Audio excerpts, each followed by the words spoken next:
Thanks for joining us for Counting the Cost, how city climate plans impact Texans and the environment. I'd like to start out by introducing our panel, and then we'll move right into a panel conversation for about 40 minutes before we open it up to Q&A. So starting from your right, Mandy Gunasekara is a veteran climate and energy strategist and communicator. Mandy founded the Energy 45 Fund, a Jackson, Mississippi-based nonprofit educational organization dedicated to informing the public about recent environmental and economic gains. Prior to Energy 45, Mandy served in the EPA, the Environmental Protection Agency, not to speak an acronym, as the Principal Deputy Assistant Administrator, and there's probably an acronym for that as well, knowing the government, for the Office of Air and Radiation. While at the EPA, she spearheaded many of the Trump administration's greatest energy and environmental policy achievements. Mandy was the chief architect of the Paris Accord withdrawal and the repeal of the Clean Power Plan. She also led efforts to develop its replacement, the proposed Affordable Clean Energy Rule, in which we have a panel on tomorrow morning. So there's the plug for our Center for American Futures panel. I think it's at 9 a.m. tomorrow. Let's see here. Before the EPA, Mandy served as majority counsel for Chairman Inhofe during the 114th Congress and for Chairman Barrasso during the 115th Congress on the United States Senate Environment and Public Works Committee. She led committee actions and policy development on the Clean Air Act and climate change issues. To Mandy's right, make sure I've got this right here, Clayton Perry was elected to the city of San Antonio City Council for District 10 in June 2017 and was the lone vote against the San Antonio Climate Action and Adaptation Plan. Another acronym, CAAP. I called it the Carbon Reduction Action Plan, which I thought was a more fitting acronym. They didn't choose that one. Councilman Perry began his journey in Giddings, Texas. His father, Hayes Perry, owned a plumbing company where the younger Perry worked after school and during summers. After attending Giddings High School, he earned his Bachelor of Science in Building Construction from Texas A&M University. Whoop. Proper pause. In 1979. During his time at Texas A&M, Councilman Perry was a part of the Corps of Cadets in the Fightin' Texas Aggie Band. After receiving his degree, Councilman Perry began his career in the military as an Air Force civil engineer. He served almost 21 years and retired from headquarters Air Education and Training Command at Randolph Air Force Base as a lieutenant colonel in 2000. During this time, Councilman Perry earned his master's degree in aerospace technology from Embry-Riddle. And to his right, Dr. Brent Bennett hails from Midland, Texas, and received a BS in physics. Is there a shout out for Midland? I'm not from there. Okay, all right, okay, good. There's fist pumps. All right, I love it. He received his BS in physics from the University of Tulsa and an MSE and PhD in material science and engineering from the University of Texas. His graduate research focused on advanced chemistry for utility-scale energy storage systems, and he completed his background in the oil and gas business with knowledge of renewable energy technologies and utility markets. Prior to joining the foundation, he's our policy analyst at the Life Powered Project. Brent spent time with a startup company selling carbon nanotubes to battery manufacturers, which was actually in the district I used to serve in Hays County, and he continues to provide technology consulting to battery companies. Thank you so much for joining us. We'll get started with our panel. All right, Councilman, let me start out with you here. Thanks for being here, appreciate it. San Antonio is calling itself a leader at addressing what it claims will be catastrophic climate change. Tell us a little bit about how San Antonio's CAP plan came about. Well, it all started, number one, and I was the only vote against the Paris Climate Accord whenever that came up. And that came up within the first week of my election. And the rest of the council just went right along with it. I wasn't prepared to do that because I didn't have, not a single person during my campaign, not a one, and I did a lot of block walking, not a one said they're concerned about the environment. They're concerned about safety and security, the roads, and property taxes. And that formed my emphasis coming on city council. But the rest of my colleagues went along with the mayor passing the Paris Climate Accord or signing on to it with the other cities here in the U.S. And that started a process. It started by hiring additional people onto the city staff to start putting this climate action and I can't even say that anymore, just call it the CAP. So that started that process on putting that together and hiring consultants to come in. Bloomberg actually gave us an award there in San Antonio and gave us people coming in from New York to come tell us how to do our plan down here in Texas. So that's where the genesis started, with that very first vote. And so that kind of cleared the pathway politically to start this climate action plan.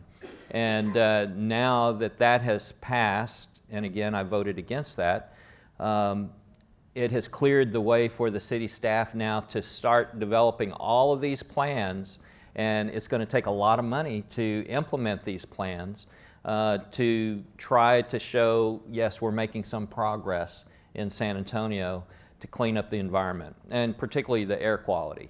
I did bring some handouts here on your seats that show kind of where we're at in San Antonio. One side has a graph that shows how we have actually decreased or increased our air quality, decreased the ozone readings.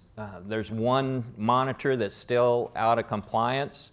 And oh, by the way, we would have been all in compliance had we kept it at the 75 parts per billion, but the EPA lowered it to 70, and so we're out of compliance again. With that, the TCEQ and the governor now is supporting that we're being impacted by transportable issues coming across San Antonio that's putting us out of compliance. So hopefully we can delay those actions to put us into that. We're in non-attainment now, but there's other actions that are going to happen in 21 if we don't meet those milestones. So we're under increasing pressure to do something to keep us out of that. And I'm saying the things that the federal government has done with the emissions, cleaner fuels, cleaner vehicles, and that you can see the progress that we have made in San Antonio, but we're not there yet. And that's why we're struggling with that, trying to get that line below the 70. Hopefully we'll get there in time before the other regulations kick in.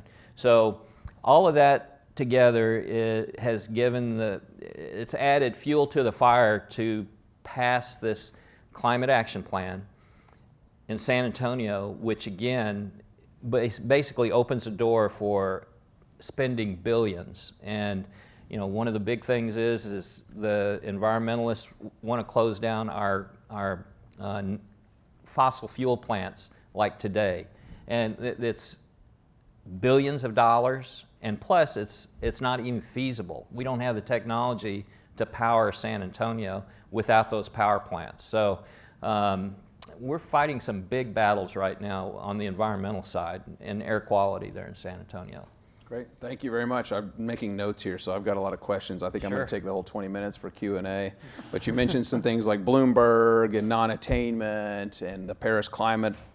So let's talk to Mandy. You have experience with this sort of, you know, what some people refer to as virtue signaling, as meanings that it's not going to do anything. You know, as a former EPA official, can you tell us why the United States is withdrawing from the Paris Climate Accord? So there were a lot of reasons, but at the top of the list it was a really bad deal for the United States. And the president understood that he was not going to support anything that put American interests and the interests of the workers and the economy, all priorities he laid out early on in the administration, last. And he certainly wasn't going to stay a part of an agreement that put our interests after those of places like China and India that still fail to use basic pollution control technology our US industries have been using for decades. So it was a bad deal, it was very expensive, it was ineffective, and at the root of it, and a lot of these virtue signaling proposals, you could talk about local municipality proposed actions as all the way up to the Green New Deal, they are premised on making fossil-based energy more expensive.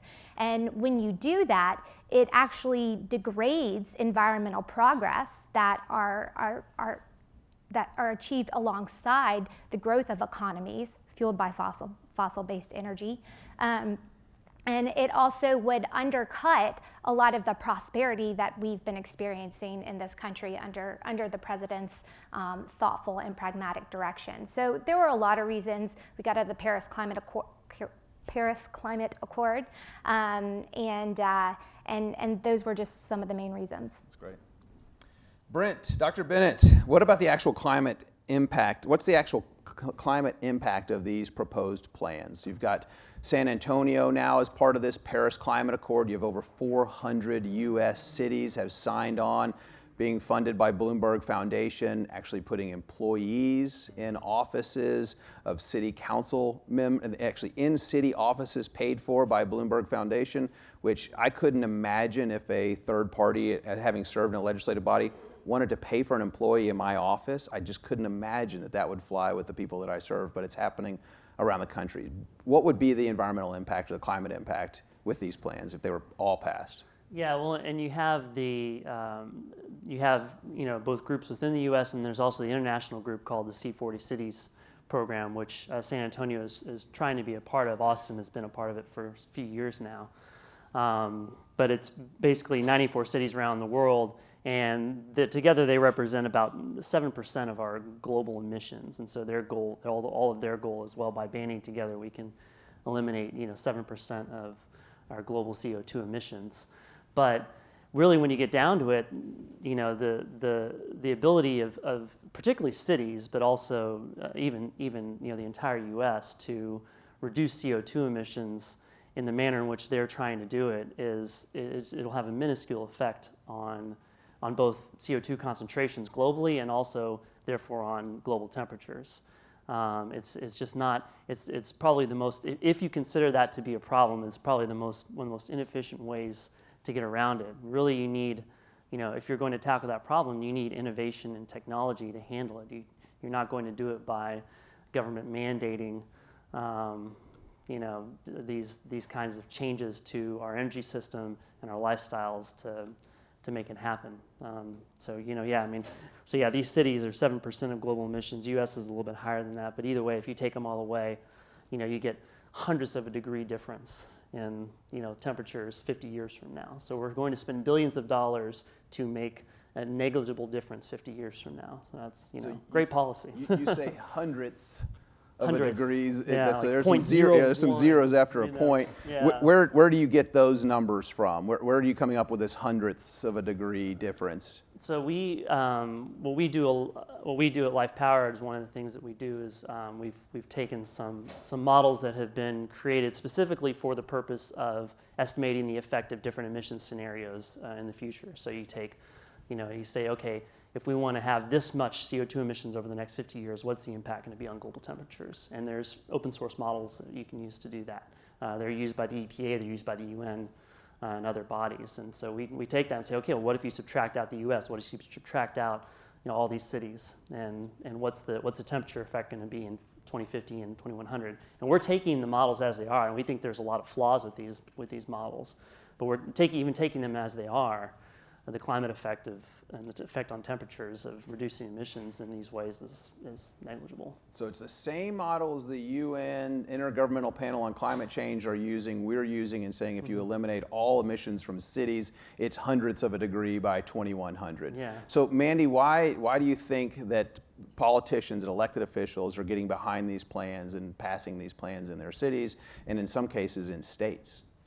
I think that's a really good question. There's a couple different answers to it. One of them is there is a select few of people that do believe that they will make a difference, and that's why a lot of the work that I do is Energy 45 and with Life Powered, the communications element of getting real, practical, and honest information out in the public discussion is really important, because those who think these type of policies that come with a high cost but reduce emissions by a negligible amount, that's not smart policy, and you could apply that in any context, but especially the environmental space.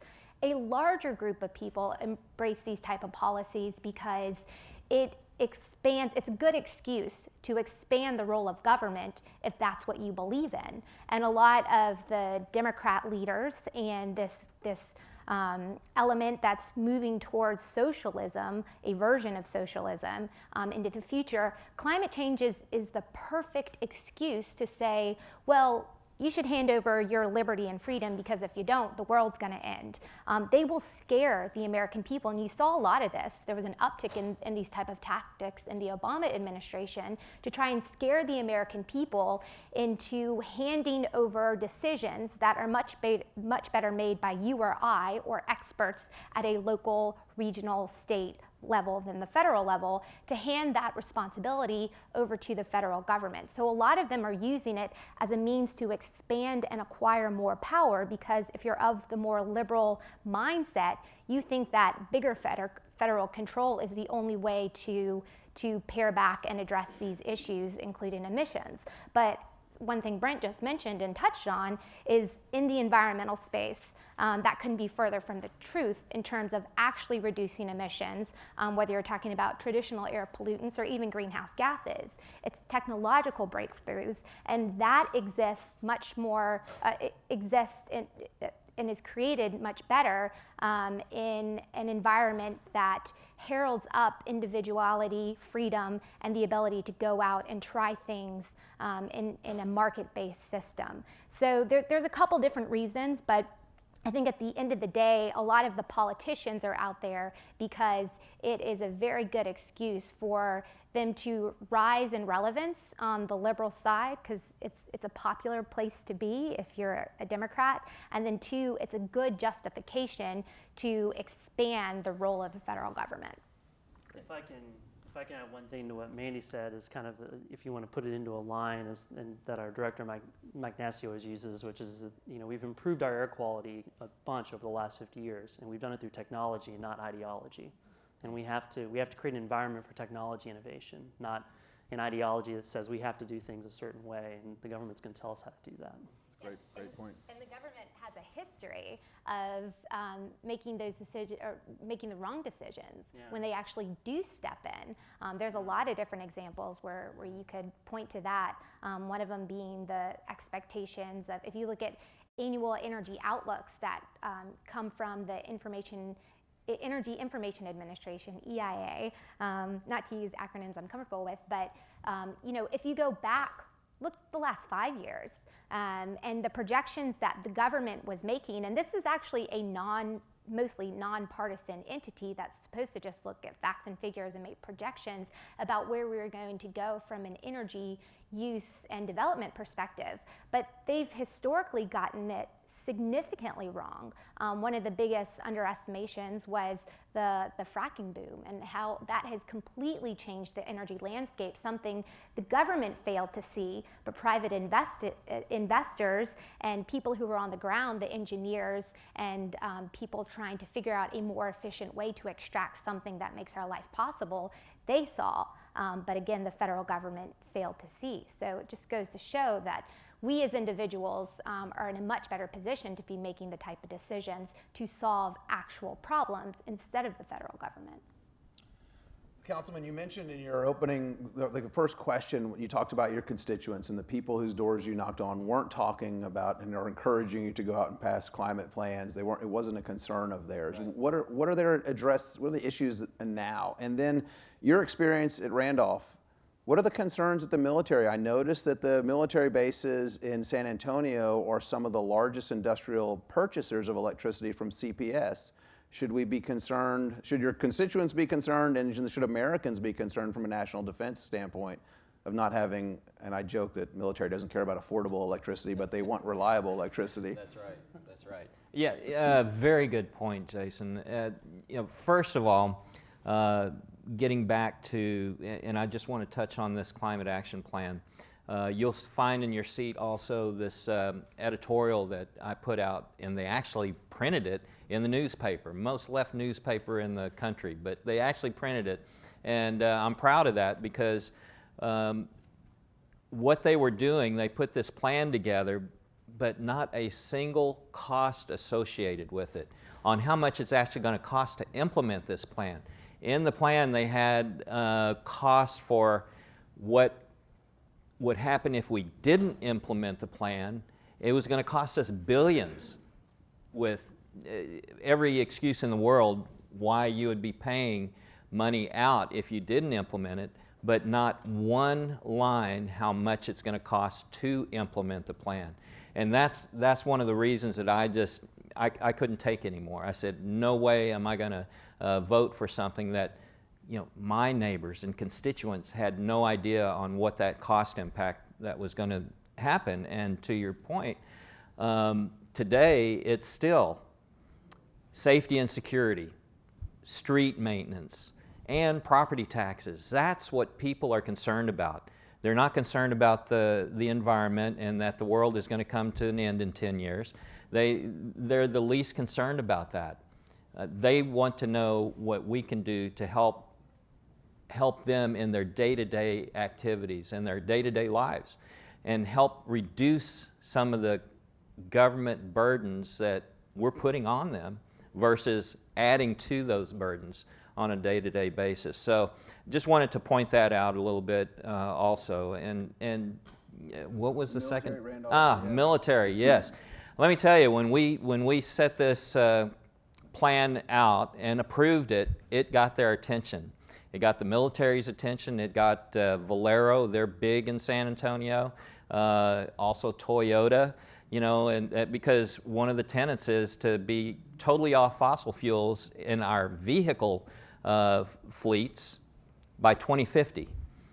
Go all towards electric. Well, you know, that's an issue not only for the military, because they don't have the capability to go to all electric vehicles or some other form of energy. The technology just isn't there yet for them, and it's very costly. So you couple that along with a car and truck manufacturing plant, oil that's very prominent there in the San Antonio region, and you add that up and you say you got businesses out there that are saying, hey, this is not a business-friendly atmosphere here. We're going to pick up stakes and go somewhere else that does want our business and promotes our business. So there's a lot of things that is working around this climate action plan that are unintended consequences. And to your point, Mandy, it's things that the government sets in place that's totally off the mark, and it leads us in the wrong direction. And it's a big concern. It's a huge concern. And just as an offshoot on that, I asked a simple question, well, if we go all to electric vehicles, let's say the technology is there and everybody moves to electric vehicles, great. Does our infrastructure support all electric vehicles? Can everybody go home and plug in their electric vehicles? Well, CPS, our power provider, said no. We have to go and upgrade our entire grid and network just to support plugging in all these electric vehicles.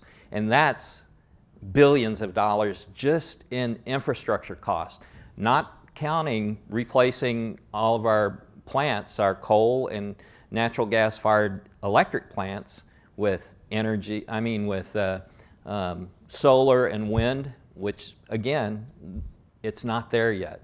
We can't possibly do that. But that's what's on our plate right now. And at some point in time, all this is going to come home to roost on the politicians that have levied this out there on our residents. Who's going to pay for this? Well, it's those residents. They're going to have to pay for it. Yeah. You mentioned in the beginning about non-attainment area and how San Antonio would be in attainment if it weren't for foreign pollution coming in. And you think about what the military would do if they didn't have reliable electricity. They're just going to put big diesel generators out, and it's going to destroy the air, make the air quality even worse. It harder to achieve attainment, and that not being in attainment is a concern for businesses. It's hard to add manufacturing jobs. Right, and the military, you know, there's this thing called the base realignment and closure process, BRAC process, that, you know, if San Antonio in Bexar County is not in attainment, you know, it doesn't bother them too much to pick up their stakes and go to somewhere else that is in attainment, and they don't have those restrictions that we're trying to put on them to do their training and keeping their troops ready for contingency operations. So there's so many different tentacles that this goes out to just in our local community. You know, the more communities that adopt this and move forward and put these plans together, the more money that's going to be put against it. But again, no money in the world is going to cover everything that the unintended consequences are going to be for us. Yep. Impossible. Brent, Life Powered played a pretty significant role in raising the awareness of this plan. We were attacked in the newspaper by the mayor and other organizations. But we found out that most San Antonians had never heard of this plan or had any idea. But can you give us a quick overview of what our polling showed from the people that we polled in San Antonio? Yeah, and over half of people hadn't heard of this plan at all. If I'm getting the polling right, and it was, largely because it's been, as Councilman Perry kind of hinted at, it's largely been kind of a closed door process. There's environmental groups, other stakeholder groups that go and lobby the city councils and lobby to get these plans pushed. There's outside organizations like Bloomberg Philanthropies that come in and push for these things, and the residents don't know about it until until the plan is already up for a vote. And that was largely the case in San Antonio. I'd like to see if it's still the case that over half of them people don't know about it, because a lot of people don't follow things that closely, and it's a shame that they're having these plans imposed on them, and these things are going to start to happen in the future. These policies are going to be implemented, and it's kind of most people don't know about it, and the people that do know about it understand that there's a pretty clear line that if people are okay with it if it doesn't increase costs, right? But as soon as you start to say, well, if you're going to pay a certain amount more, say $10 more a month for energy, then everyone is automatically like, no, this is crazy, and there's a kind of the complete ignorance of, I guess, there's a willful ignorance among a lot of people, and then just a general ignorance among a lot of people about how much these plans are going to cost, and how much taxes and regulation are required to make this happen. And so it's really a shame that there's not more information out there, and all of us need to do a better job of being informed ourselves, and also getting out and informing other people, so that when they go to vote, because that's really what it's up to, is educating voters, so that when they go to vote, they know that what they're voting for, and they know what their cities are trying to do. That's really what we have to change. That's right. Let me add something to that. There were surveys put together by our own folks there on the city staff. The survey had questions like, do you want to have a clean environment? Do you want to protect your children and grandchildren? Well, of course. Everybody wants to have a clean environment, and everybody's checking the boxes, yes, on down the road. The telling question on that is, will you be willing to pay for the additional requirements, environmental requirements? Then the survey turned a different way. They said no. So, you can't have it both ways. But the lead-in questions on those surveys, and I really attacked that during the council session, was these are the dumbest questions you can ask, because of course you're going to get the results that you want to see on that because of the lead-in questions that you're providing. So, yeah. But the telling question was, will you be willing to pay? And they said no. Yeah. And if I could add one thing, you kind of touched on, it's our wealth that gives us the ability to protect the environment, to do the things that are needed, because it does cost money to have pollution controls, to do the things that we need to do to keep our environment in good shape. And if we impoverish ourselves in the process, in the name of trying to protect the environment, it's not going to happen. And so people instinctively recognize that. And I think that's the reason why a lot of people, vote that way when they're given these surveys. That's why they say that. It's interesting to note in the surveys, as I was reviewing them and looking at them, the people that were in support of the climate action plan were disproportionately older, wealthy, and white. which is not the makeup of the population of San Antonio. I think less than a third of the respondents were the general makeup of the population of San Antonio, being Hispanic. Over 60% of the respondents that were in favor of the plan were, again, older, wealthy, and white. I thought it was a disproportionate number. We got to looking and peeling back some of the numbers about, we had heard this stat, the bottom half of the poorest people in San Antonio spend 29.4% of their income on their energy bills, their home energy bills. And so I said, well, that's interesting, because what does that mean? What's the bottom half of the poorest people in San Antonio? It's 129,000 people in San Antonio. It's a much larger number than I was expecting. And then you find out that the poverty rate in San Antonio is the second worst in the United States, second only to Detroit. But that metropolitan statistical area includes New Braunfels. If you take out an older, wealthy, and white population of New Braunfels, you actually have the most impoverished city in the United States. And here, looking at plans that'll significantly increase the cost, I imagine that's going to be a big concern moving forward. Yep, absolutely. We talked about the business impact, but this is really drilling it down to the family impact, correct? Absolutely. And one of the things that this council is very proud of, and they call it an equity lens, and making sure that those areas that have traditionally been overlooked or neglected in city budgets, street maintenance, things like that across the years. It's going to be interesting to see how they apply this equity lens to your fact of the poorest of the poor, how they're going to contribute to the energy costs on trying to cut back our pollutants in the atmosphere. I just couldn't imagine paying 29.4% of my income when I think affordability is pegged at 6% or less. And I think the state average is about 3.5% of your income paying for household energy. But again, the bottom half of the poorest people are spending almost 30%, which is appalling. All right, Brent, renewable energy is marketed as the most environmentally friendly option, but our research has shown that that's not necessarily the case. Can you tell us a little bit about energy density and why that's important for our natural environment? Sure, and if I could add one more comment to what y'all were saying, that there's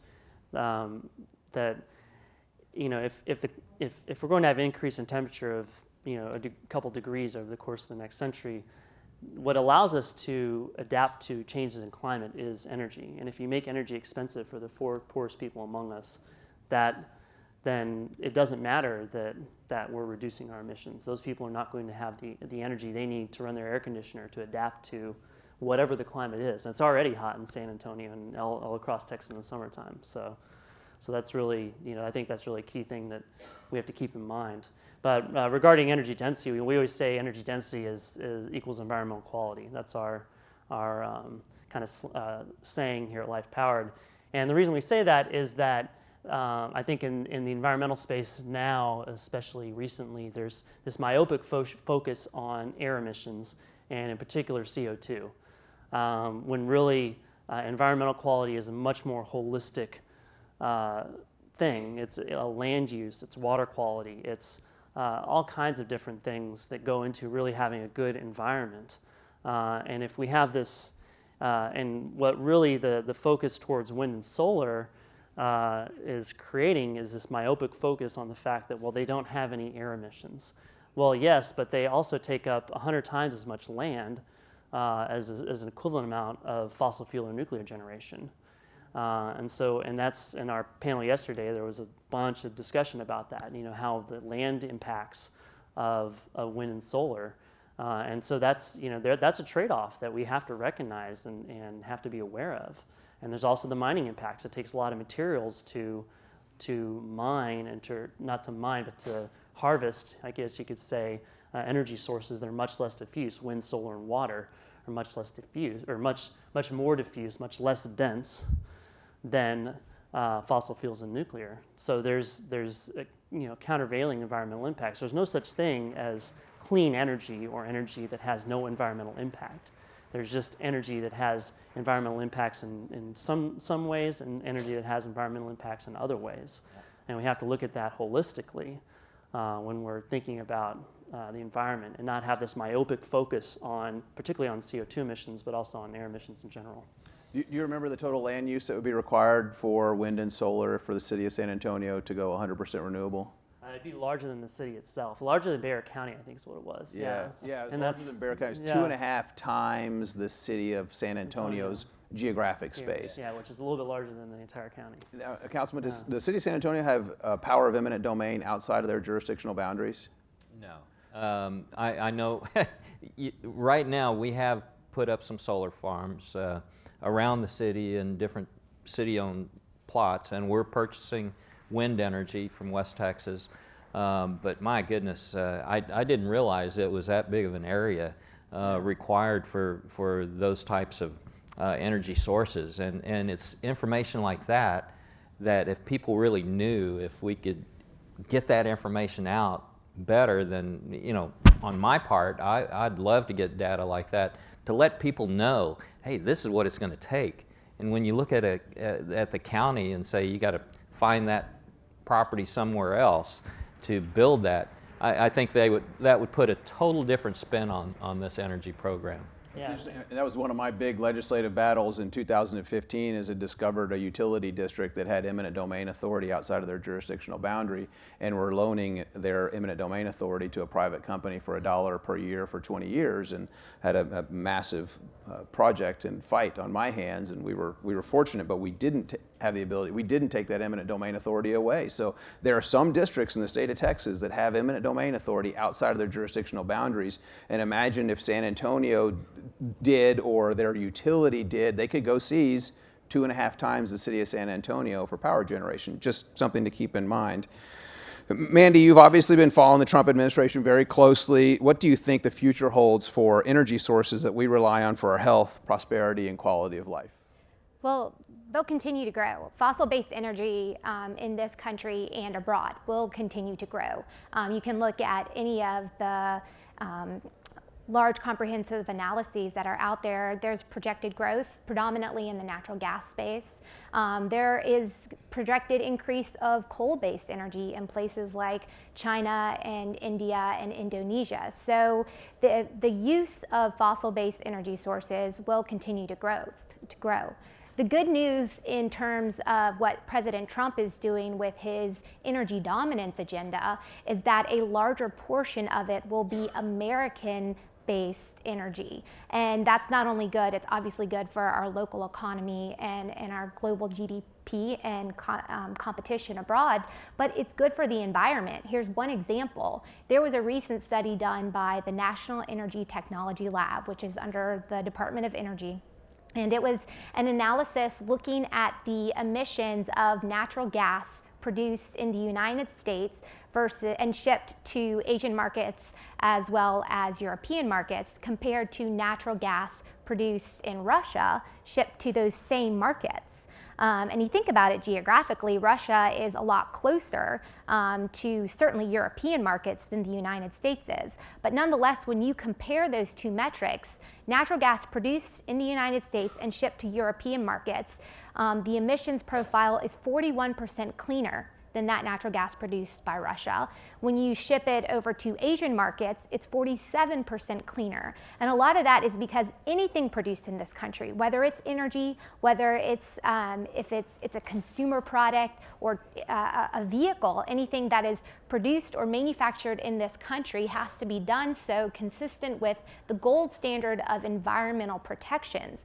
We have the most stringent air standards, water standards, and healthy land standards, which is important, but more important is we have legitimate expectations of people complying with them. If you don't comply with them, then there are regulatory agencies that will come in and penalize entities for trying to subvert the law. So when we set laws and regulatory standards in this country, it actually means something. And because of that, that is why we produce, consume, refine, and transport energy in the cleanest, most efficient way than anywhere else in the world. So it has huge implications. Energy use will continue to grow as you have more and more people in population-dense areas maintain a higher standard of living, a middle-class standard of living. Energy growth energy demand will continue to increase, and because of President Trump supporting American-based energy extraction and development, we will be a bigger part of that growing pie. So you've told me this statistic before from the National Energy Technology Lab, NETL, that 41% fewer emissions for natural gas being exported from the U.S. into places like Poland, Europe, and India than them getting it from Russia, which is amazing because, and I've joked with members of Congress before, of all the things that China steals from us, it'd be nice if they'd utilize our pollution control technology. You could expand that to Russia and other countries as well. But that is mind-blowing to me because, and we are exporting natural gas from the United States, likely Texas natural gas, to Poland, where, if you're not familiar with the Texas school finance system here, the oil and gas severances add $1.3 billion annually to our school taxes. So it's great that people in Poland are getting natural gas from the United States, funding our public education and our roads, and actually getting cleaner air. So we're exporting our clean air at the same time. There's a presidential candidate who said that we need to decarbonize our environment, and I believe she was talking about CO2, and I took a picture at Costco of massive crates of Topo Chico, and I said she should start here. But let's talk about actual harmful pollution. How has the United States done in reducing harmful pollution?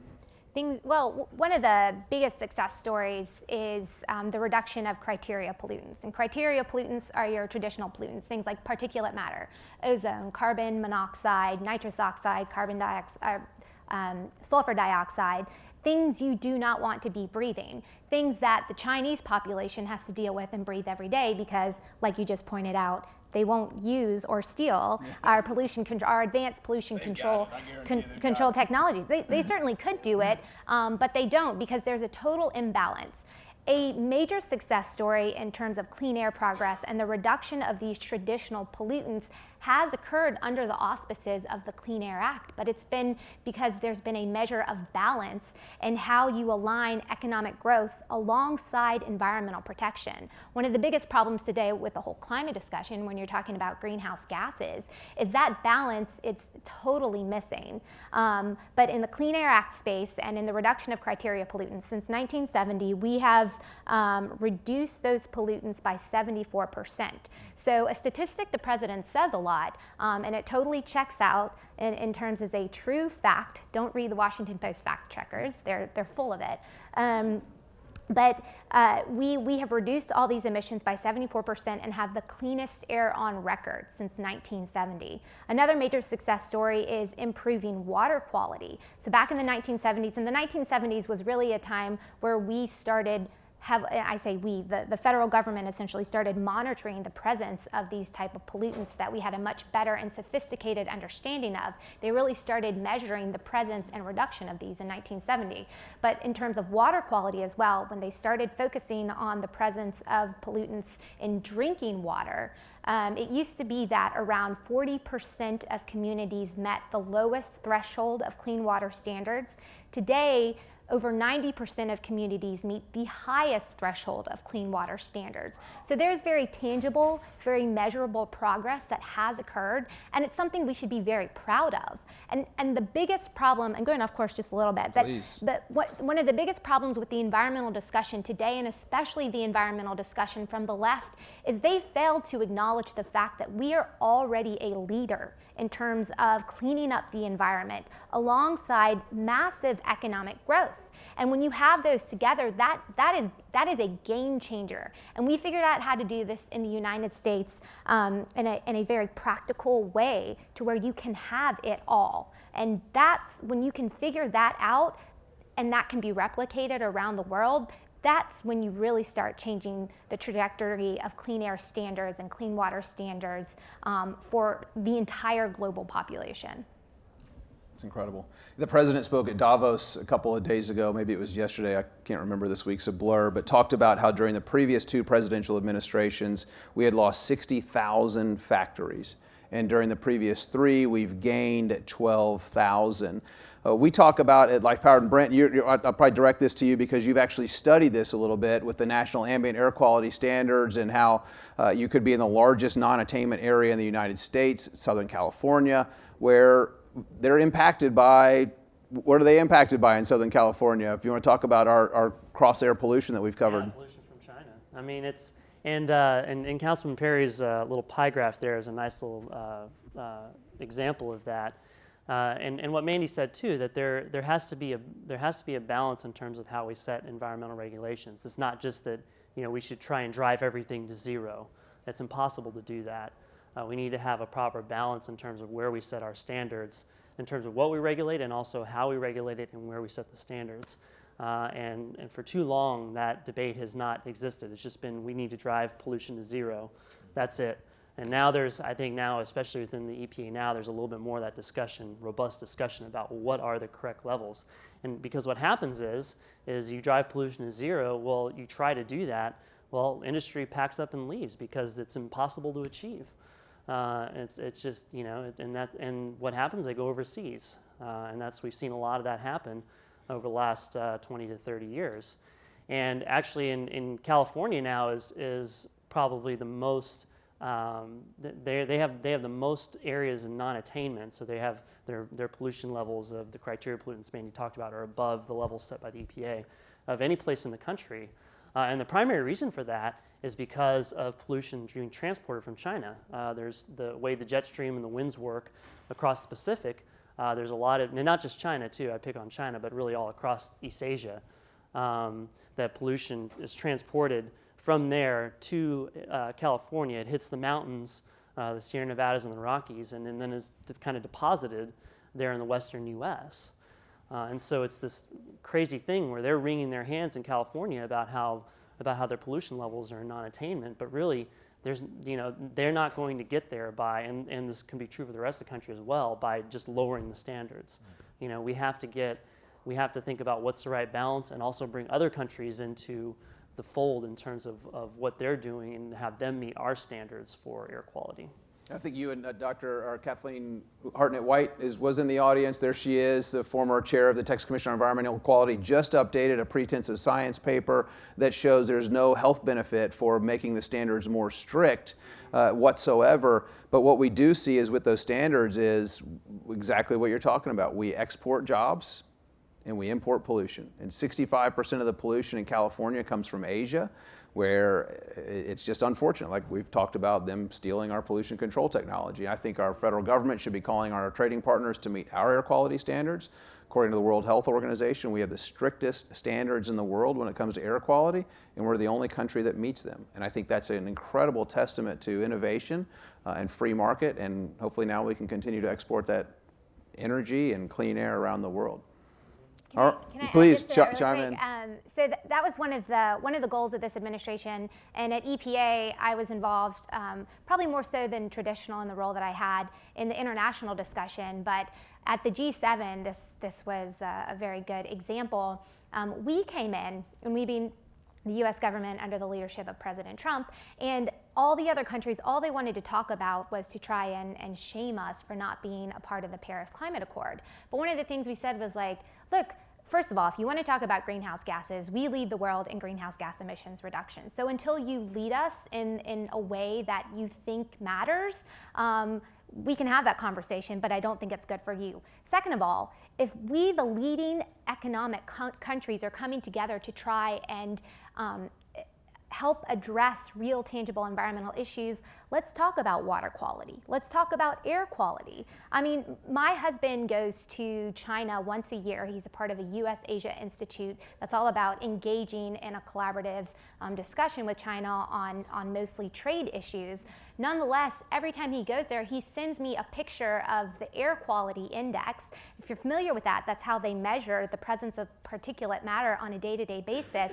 It's always off the charts. It's in the 700 parts per million area, it's terribly bad for local citizens' health and well-being. And so if the countries that have the ability to change this waste all their time, energy, and resources talking about something that may or may not have an impact 100 years into the future, we are falling short of the responsibility that public servants, whether from the United States or other countries, actually have. So we tried to change, and I think they've done a really good job, and you're seeing this play out at Davos, in changing the conversations, especially in the environmental context of stop focusing on exclusively on climate change. You can have those conversations, but we should talk about practical environmental issues or tangible environmental issues with practical solutions. We have a history of success influencing in a positive way, and let's spend the millions to billions of dollars affecting that so that the children predominantly in underdeveloped countries, less than 5, that lose their life because they don't have access to clean water, that they can grow to be prosperous young individuals, a part of a positive community and a positive economy. So those are the type of conversations this administration had a priority of changing, and the way they went to go about and do it. And now what you're seeing at the G7 and the G20 and everything but the Paris events is you're adding to the list of priorities that everyone's talking about are clean water and clean air standards. Great. On that note, we'll open it up for Q&A. Please wait for a microphone, as we are live casting this and people that might be watching online right now can't hear you. So if we have any questions at this point in time, yes, sir, right here. Wait for the microphone. Yeah, that's fine. Yeah, yep. Oh, let's make sure the mic's on.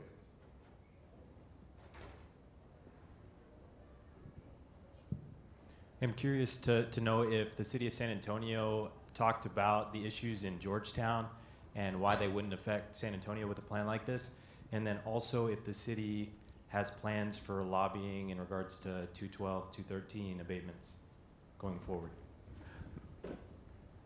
The Georgetown effect, yes, absolutely, and I brought it up. And in fact, I brought it up at last time I came to visit y'all's session there in San Antonio.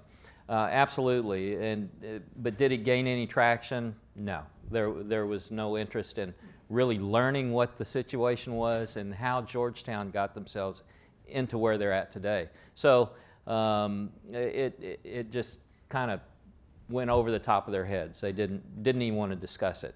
You know, they wanted to get this plan approved, get it on the ordinance, and so now they're in that process of starting all of these plans, and like I said, it's going to be a lot of money at the end of the day before we implement the entire climate action and adaptation plan. I still have a problem saying that, but it's ridiculous because they've never packaged it together telling the folks who's going to have to pay for it, this is how much it's going to cost. They have never come out publicly with that. And if they did, they know that there would be extreme pressure not to pass that plan. And the other one, I'm not familiar with those. It's chapter 312 and 313. 312 is a renewed last legislative session. 313 is up in 2021, and that's to give tax abatements from school property taxes for projects that bring economic development to an area. There are supposed to be requirements in jobs. 10 for rural areas, 25 for urban areas, okay. And those are up for renewal this time. And I don't want to speak out of turn, but I'll say that most of the renewable projects get waivers from their number of jobs that they provide. No, they don't provide 10. We haven't discussed that at the city level, not at all. Okay. Great. And for those of you that aren't familiar with the Georgetown initiative, Georgetown, Texas, not Georgetown just outside of Washington, D.C., Georgetown, Texas had this goal to go 30% renewable, and then they changed the utility logo, the GUS, the Georgetown Utility Service, which, let me pause real quick. Does CPS return money to the city of San Antonio for their... Absolutely. In fact, a third of our general fund, our budget, operating budget, is provided by CPS. We put a 14% surcharge on top of all the customers of CPS to help us run our city.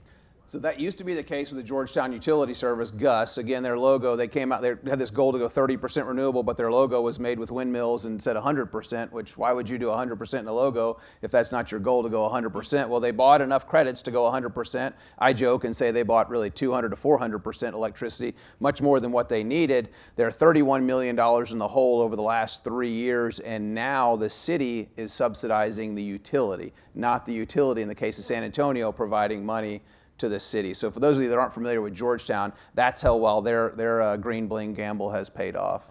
We got another question right here. Yes, sir, in the maroon jacket. Wait for the mic if you don't mind. Right to your right. Good Aggie colors. That's right, yeah. Okay, as conservatives, I don't think we're giving the right message out. There is an environment issue that needs to be handled. Climate change is a completely different thing. The left is saying that climate change is man-made. Environments are man-made. Climate change is nature. So we need to do a better job in communicating and call them out on this. Call them out. Don't let them get away with this. So I'm asking you all, as leaders in this area, do you agree with this? Do you agree with this premise? And what are you doing about it? Katie on our comms team, who's sitting up here in the front row, probably didn't know I was going to call her out, embarrass her, but she wrote a great piece on the word of the year.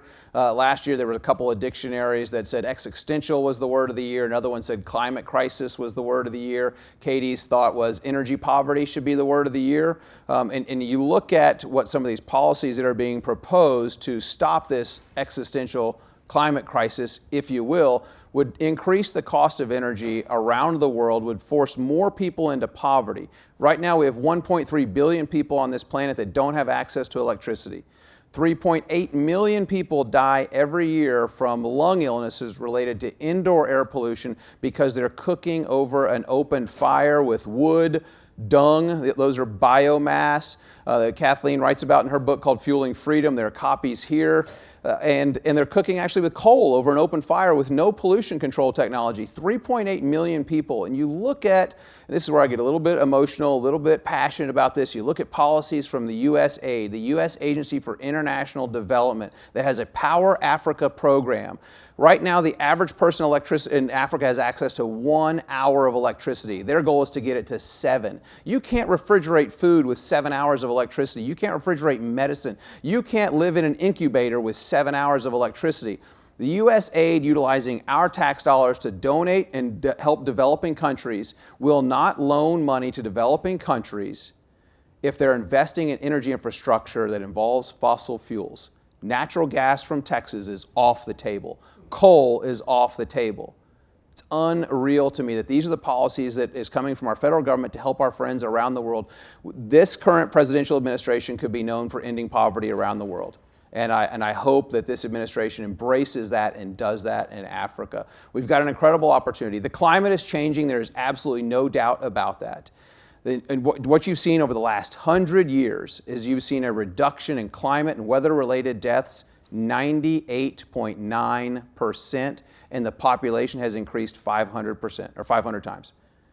98.9% reduction in climate or weather-related deaths. We are becoming more resilient because we actually have access to energy. We shouldn't be denying ourselves, and people shouldn't be putting policies in place that increase the cost of electricity and access to energy. If I could add one thing, because Don, I think to answer your question more directly is that, I think there again has to be a balance in the discussion. The discussion right now is, this is guaranteed. First of all, it's guaranteed to be a crisis in the future, right?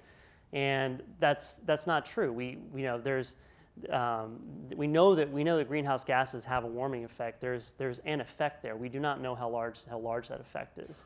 And there's no balance in the discussion about costs and benefits of what we're going to do. It's just there's this absolute blind certainty that this is what's going to happen, and if we don't do something right now and do X, Y, and Z things, have our governments forced to do X, Y, and Z things, then this is going to be what's going to happen in the future. And so we have to get out, I think, and introduce balance to discussion and say, no,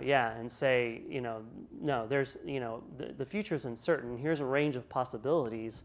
But any policies that we're going to implement, there has to be a cost-benefit discussion to that. And if we don't do that, if we just follow, if we just say we have to reduce CO2 emissions at all costs, then then the discussion is going to go nowhere. But So. I really appreciate that question. I mean, I Yeah. think that is the challenge and the charge to anyone who thinks about environmental issues from a conservative point of view. I've always said, and I'm an attorney by trade, I worked on these policies on Capitol Hill, and I believe this to be true, and I know it to be true. As Republicans and conservatives, we are always very good on the policy arguments. We are always very good on the legal justifications and the relative parameters of that. We are really bad at communicating that in a way that people either understand or can relate to. And that is our challenge. And that's why I started Energy 45. Almost a year ago today, I left my service in the federal government to start Energy 45 as a strategic communications platform to try and fill this void. And it's harder for us because our arguments are based in cost-benefit analysis. How does it impact the economy? How does it impact your pocketbook, which is a little bit easier to convey, but it gets complicated really quick. Whereas the other side, it's emotional. You don't even need to graduate from high school to make an emotional argument. So the other side, it's exactly, it's much easier for them. So the good news is there are a lot of people who are onto this, thinking about it collectively, trying to figure out how do we talk about these issues from a position of honesty, pragmatism, and not give up what we believe in terms of conservative principles. Yes, sir. Oh, right there. Yes. Okay, great. Thanks. Hi. Sorry. Houston, its climate action plan, just a cap, it's not a cap, Alex said, is in its final draft. And our mayor, being a member of the C40, needs desperately to check that box. And my question is to the council member from San Antonio, what has San Antonio done in the way of enforcement of that plan, if anything, and what has the impact been financially? Well, they're just first bringing on additional staff on the city staff, and they're starting to break this overall plan down into individual plans, saying here's a plan of action, here's how we're going to implement all these individual plans within the big plan.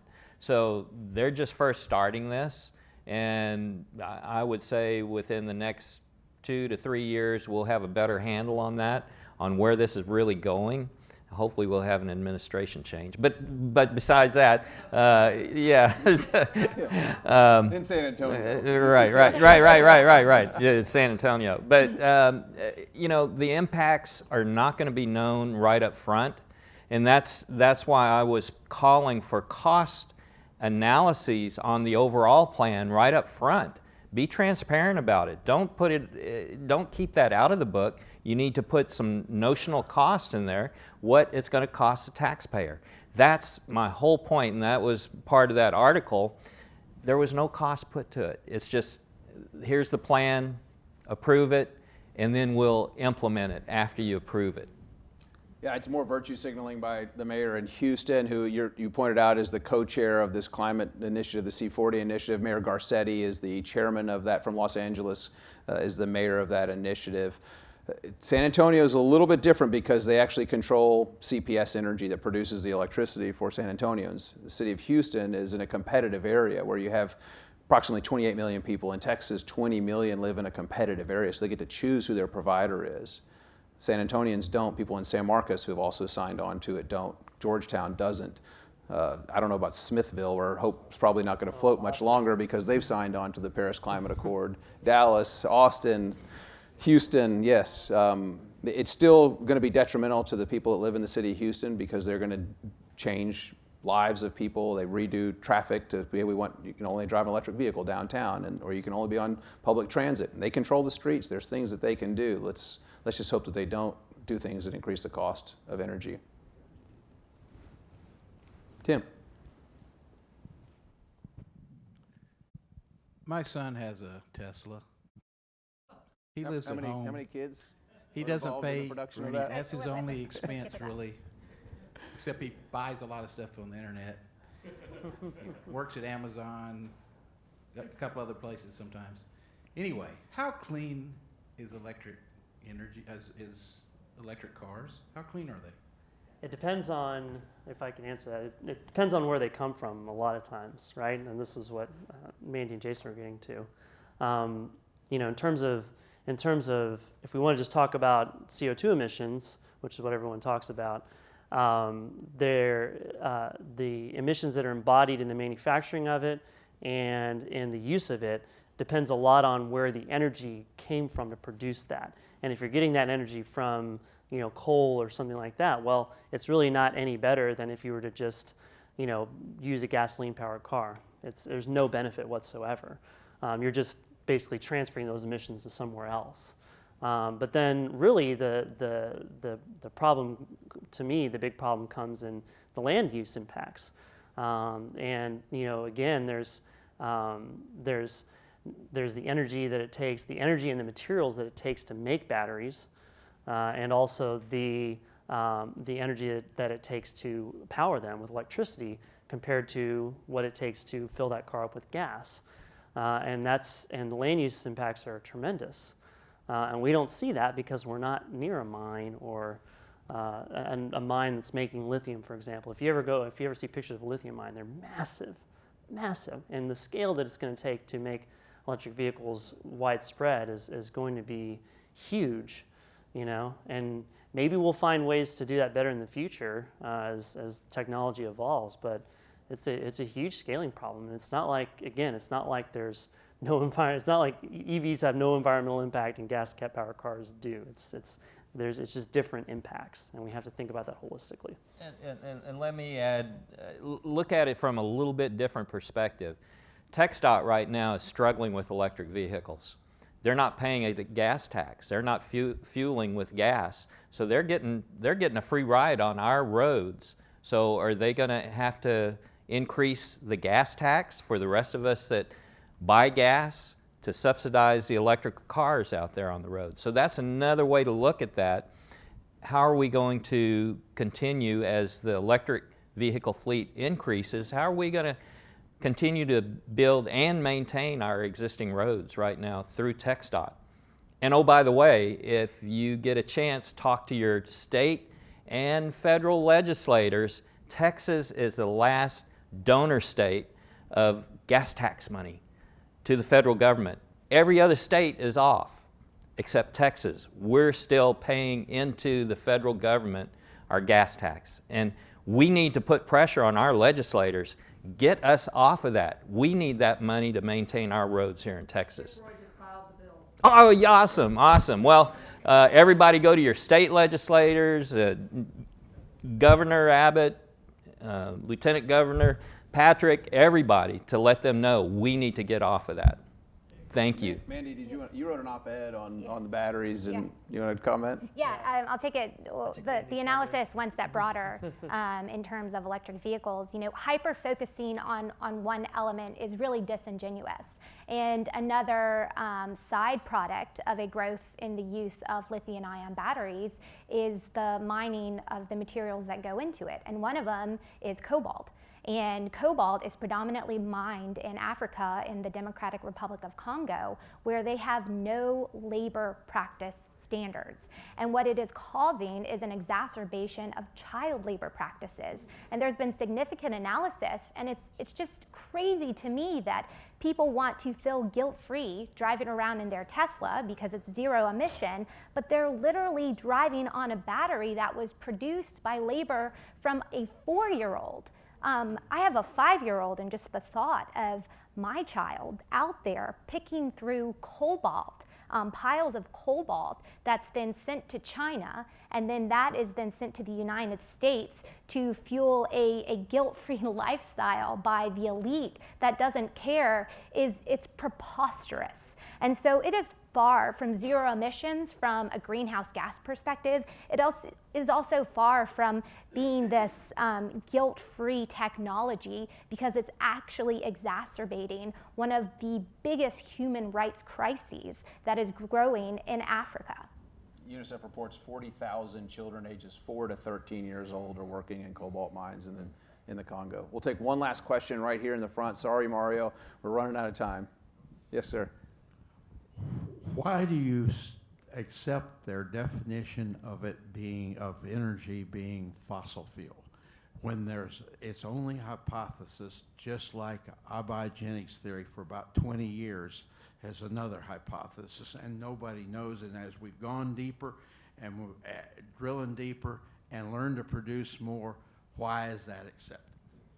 Brent, since you got the dinosaur socks on, you want to talk? Yeah, I got the pulled these out lumberjack of my socks because I closet want to this cut the morning. caps.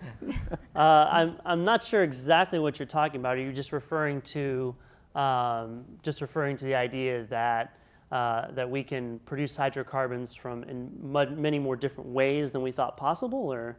No, it's a natural. You know. 40 years, probably 40 or 50 years ago, I read someplace there were two theories of oil and gas production in the Soviet Union. Okay? There was the Western idea that's a bunch of old dead stuff that rotted. Okay. And then the alternative was that no, it's not that. They looked far and found energy both ways, and we've gone deeper because we only, 40, 50 years ago, we were 8,000 or 9,000 feet, 13,000 at the most. Now we're 21,000 or so. That's 19, 21. Yeah. That's pretty common. I think the larger point, I don't know about a whole lot about that specifically, but I think the larger point is that we're very creative when it comes to finding energy, and if we create an environment of innovation and entrepreneurship that gives people the opportunity to go out and pursue new energy sources, then we will find them, and those sources will make us more prosperous. And so we should not limit ourselves to a certain set of options or force ourselves to use certain types of energy when really it's, and we're not, and it's also, we shouldn't be afraid of running out of energy. We should really have an attitude of optimism and create an environment where that optimism can lead people to create new technology and make our lives better and find new sources of energy. I'm so glad Brent said the word optimism. I went and spoke to 200 high school students in Fort Worth and asked them, how many of you think our air's gotten better in the last 10 years? And not a single hand went up. And I said, how many of you think our air quality's gotten worse in the last 10 years? And without hesitation, every single kid raised their hand. I asked them about polar bears. How many polar bears do you think we have now? And they said, aren't they extinct?